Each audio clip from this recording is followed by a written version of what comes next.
1000 सालों बाद इंसानों का दिमाग कैसा होगा आपके अकॉर्डिंग? 1000 तो बहुत दूर है, बहुत जल्दी सतयुग आएगा अब।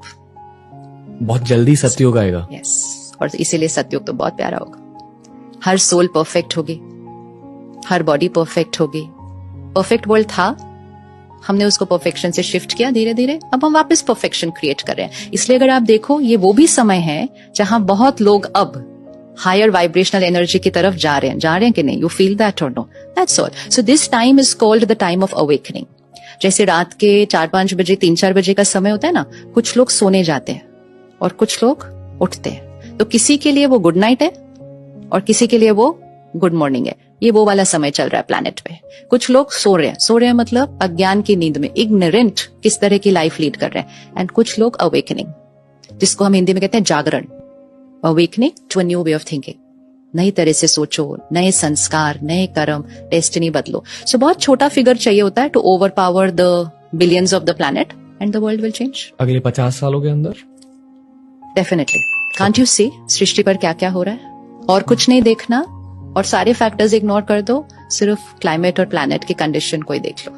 अगर आप यूएन की साइंटिफिक डेलिब्रेशन सुनेंगे, one of the scientist said, prepare the world for the planet to die, we have 10 years, ऐसा बोला उन्होंने। क्रिटिकल हो रही है प्लैनेट की सिचुएशन। ऑडियंस की रिस्पॉन्सिबिलिटी अब बन गई है कि audience needs to take care कि अगर आप एक नेगेटिव कंटेंट कंज्यूम कर रहे हो, सिर्फ आप नहीं कंज्यूम कर रहे हो, आप क्रिएटर को और वैसा बनाने के लिए इंस्पायर करो, क्योंकि उसका तो वो बिजनेस है।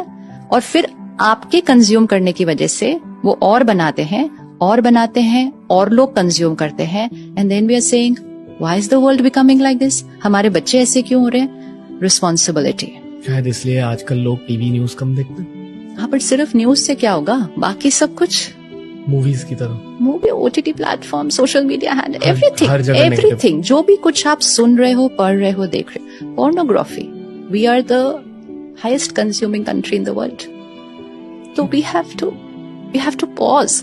अगर आप लस्ट कंज्यूम करोगे, ईगो कंज्यूम करोगे, ग्रीड कंज्यूम करोगे, क्राइम कंज्यूम करोगे, फियर कंज्यूम करोगे, वायलेंस कंज्यूम करोगे, कंपैरिजन कंज्यूम करोगे, सोशल मीडिया पे क्रिटिसिज्म कंज्यूम करोगे, कॉमेडी में आप लोगों को रिडिक्यूल करोगे, फिर आप क्या कंज्यूम कर रहे हो? तो जो आप कंज्यूम करोगे वो ही आप बनोगे। सो कंटेंट इज इमोशनल डाइट।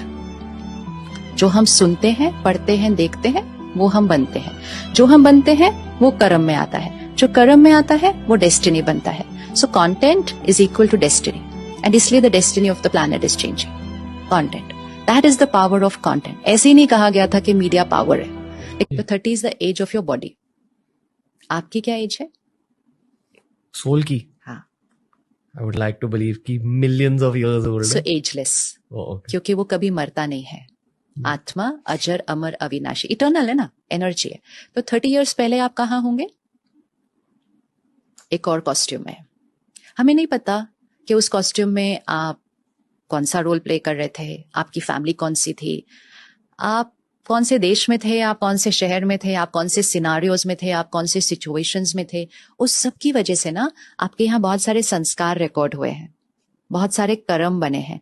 आप कई सोल्स के साथ बहुत क्लोज इंटरेक्शन में आए होंगे, उनके साथ आपके कार्मिक अकाउंट्स बने हैं। इससे पहले आप एक अलग कॉस्ट्यूम में थे, लेट्स से फॉर 100 years। उससे पहले आप एक और कॉस्ट्यूम में थे फॉर 100 years। ऐसे करते करते you have come on a very long journey. अब जो आप हैं ना, आप सिर्फ ये नहीं है, आप ये हैं। ये तो सिर्फ आपने अक्वायर किया है। तो आपके पास यहाँ बहुत सारी लाइफ टाइम्स की रिकॉर्डिंग्स है। अब suppose I am an adult today, we call it adult body, but मेरी लाइफ में बहुत स्ट्रेस है, बहुत टेंशन है, बहुत एंग्जाइटी है, और ऐसे करते करते मैंने 70-80 साल इस शरीर में जिए। मुझ आत्मा ने शरीर छोड़ा, तो isn't fear and anxiety travelling with me? वो तो मेरे संस्कार में है ऑलरेडी, और मैं उस संस्कारों के साथ गर्भ में प्रवेश किया। आप अगर अपने वूम्ब के टाइप में जाएंगे और अपनी मम्मी से जाकर पूछेंगे कि जब मैं आपके वूम्ब में था आपकी लाइफ कैसी चल रही थी, were you okay, was there anything happening in your life, did you go through any emotional fear or this? If your mother had gone through that, you would have 99% got that संस्कार। तो वो 9 महीने emotionally बहुत powerful होते हैं for the soul in the womb. तो अब आप देखो, एक मेरा पास्ट लाइफ, फिर मेरा वोम्ब एक्सपीरियंस, और फिर अब मैं 5 साल का बच्चा हूं तो आप बोलते हो मेरे को एंग्जाइटी क्यों होती है? क्योंकि मेरे मम्मी पापा को हो रही थी उस 9 महीने में। एंग्जाइटी हो रही थी मतलब हाइपर है ना, आजकल के बच्चे हाइपर भी बहुत हैं क्योंकि हम बहुत हाइपर हैं, हम 1 मिनट भी साइलेंस में नहीं बैठते।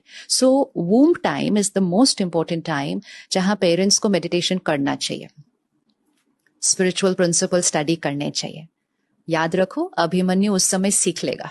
तो अपने बच्चे को आप जो बनाना चाहते हो, नॉट प्रोफेशनली एंड अचीवर, संस्कार में उसको जो बनाना चाहते हो उस 9 महीने में करो। योगा करो, मेडिटेशन करो, सुबह जल्दी उठो, रात को जल्दी सो, सात्विक खाना खाओ, ये सब आप अभी करो। 9 months investment, you are laying down a very strong foundation for the child. लेकिन आप हाइपर हो, आप सारा दिन इस तरह का कंटेंट कंज्यूम करोगे, आप एक दिन में बिंज वॉचिंग 10 एपिसोड देख लोगे, soul is in the womb of the mother,